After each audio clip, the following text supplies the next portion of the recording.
4 4 5 ಇನ್ನು ಲೇಟಾ ಕಳಿಸಿ 4 number 4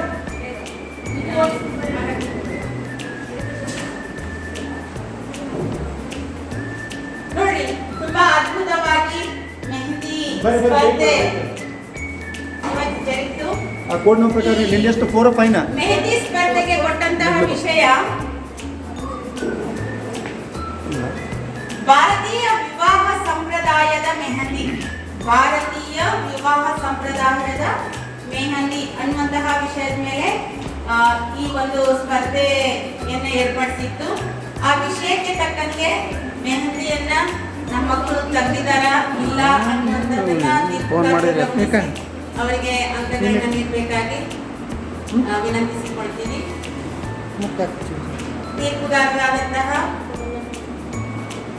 doctor Ravi Nayak sir, ಮತ್ತೋರ್ವ ತೀರ್ಪುಗಾರರಾದಂತಹ ಶ್ರೀಮತಿ ಪಲ್ಲವಿ ಗೋಲ್ಗಂಡಿ ಮೇಡಮ್. ಈ ಮೆಹಂದಿ ಅನ್ನುವಂಥದ್ದು ನಮ್ಮ ಜೀವನದ ಎಲ್ಲಾ ಸಂಭ್ರಮದಲ್ಲಿ ಗುಡಿಸಿಕೊಳ್ಳುವಂತಹ ಒಂದು ಸುಂದರವಾದ ಕಲೆ, ನಮ್ಮ ಸಂಸ್ಕೃತಿಯ ಪ್ರತೀಕ. ಮೆಹಂದಿ ಹಾಕೊಂಡಿಲ್ಲ ಅಂದ್ರೆ ಹಬ್ಬ ಹರಿದಿನ ಇಲ್ಲ, ಮದುವೆ ಸಂಭ್ರಮಗಳಿಲ್ಲ. ಹೌದಾ? ಮದುವೆ ಇದೆ ಅಂದ್ರೆ ಮದುಮಗಳು ಮತ್ತೆ ಮನೆಯವರೆಲ್ಲ ಮೆಹಂದಿ ಹಾಕೊಂಡಿದ್ದೇವೆ. ಮೆಹಂದಿ ಹಾಕೊಂಡಿಲ್ಲ ಅಂದ್ರೆ ಏನೋ ಮನಸ್ಸಿಗೆ ಬೇಜಾರಿದೆ. ನಿಮ್ಮ ಸಂತಸವನ್ನ ವ್ಯಕ್ತಪಡಿಸೋದು ಈ ಮೆಹಂದಿ ಮೂಲಕ. ಮೆಹಂದಿ ನಮ್ಮ ಬದುಕಿನ ಬಣ್ಣ ಅನ್ನುವಂಥದ್ದು, ನಮ್ಮ ಸಂತಸ, ನಮ್ಮ ಮನಸ್ಸಿನ ಹಂಬಲ, ಖುಷಿ, ನೆಮ್ಮದಿ ಎಲ್ಲವನ್ನು ತೋರಿಸುವಂಥದ್ದು ಈ ಮೆಹಂದಿ. ಆಮೇಲೆ ಇದು ಆರೋಗ್ಯಕ್ಕೂ ಕೂಡ ಒಳ್ಳೆಯದು. ಮೆಹಂದಿ ತುಂಬಾ ತಂಪು, ತುಂಬಾ ಹೀಟ್ ಆದ ಸಂದರ್ಭದಲ್ಲಿ ನಾವು ಮೆಹಂದಿಯನ್ನ ತಲೆಗೂ ಹಾಕೊಳ್ಬಹುದು, ಕಾಲಿಗೆ, ಕೈಗೆ.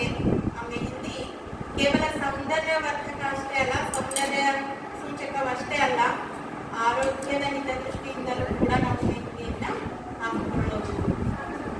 ಸುಮ್ಮನೆ ಹಾಕೊಳ್ಳೋಂಗಿಲ್ಲ, ಈ ಥರದಲ್ಲಿ ಹಾಕಿಕೊಳ್ಳೋದು ಅಂದಾಗ ಎಲ್ಲರೂ ಅದನ್ನ ಆರೋಗ್ಯ ಮತ್ತು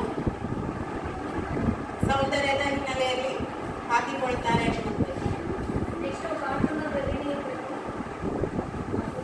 ಮತ್ತೆ ನಂತರದ ದಿನಗಳಲ್ಲಿ ನೀವು ಮೆಹಂದಿ ಹಾಕೋವೇನಿದ್ದೀರಲ್ಲ, ಇದನ್ನ ಉದ್ಯೋಗವಾಗಿಯೂ ಕೂಡ ಮಾಡ್ಕೊಳ್ಬಹುದು.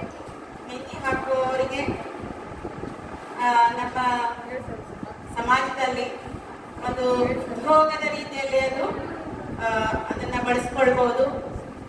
ಒಂದು ಕೈಗೆ 100 ರೂಪಾಯಿ 200 ರೂಪಾಯಿ ನೀವು ತೆಗೆಯುವಂತಹ ಡಿಸೈನ್ ಇದ್ರ ಮೇಲೆ ಅದು ಹೋಗ್ತದೆ. ಅದು ಒಂದು ಸ್ವಉದ್ಯೋಗ ನೀವು ಮಾಡ್ಕೊಳ್ಬಹುದು.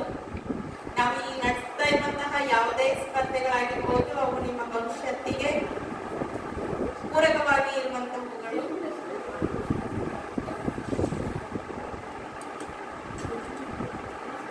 ಕೇಶ ವಿನ್ಯಾಸ ಆಗಿರ್ಬೋದು, ಮೆಹಂದಿ ಕಾಂಪಿಟೇಷನ್ ಆಗಿರ್ಬೋದು, ಬೆಂಕಿ ರಹಿತ ಅಡಿಗೆ ಆಗಿರ್ಬೋದು, ಎಲ್ಲವೂ ಕೂಡ ತುಂಬಾ ಅದ್ಭುತವಾಗಿ ಮೆಹಂದಿಯನ್ನ ಬಿಡಿಸಿದಂತಹ, ತುಂಬಾ ತಾಳ್ಮೆಯಿಂದ ನಿಮ್ಮ ಕೈ ಕೊಟ್ಟು ಕೂತ್ಕೊಂಡು ಆ ಮೆಹಂದಿಯನ್ನು ಬಿಡಿಸಲಿಕ್ಕೆ ಸಹಕರಿಸಿದಂತಹ ವಿದ್ಯಾರ್ಥಿಗಳಿಗೆ ಹೃದಯದ ಧನ್ಯವಾದಗಳು. ಈ ಸ್ಪರ್ಧೆಗೆ ತೀರ್ಪುಗಾರರಾಗಿ ಆಗಮಿಸಿದಂತಹ ಡಾಕ್ಟರ್ ರವಿನಾಯಕ್ ಸರ್ ಮತ್ತೆ ಶ್ರೀಮತಿ ಪಲ್ಲವಿ ಗೋಲ್ಗಂಡಿ ಮೇಡಮ್ ಅವರಿಗೂ ಕೂಡ ತುಂಬ ಹೃದಯದ ಧನ್ಯವಾದಗಳು.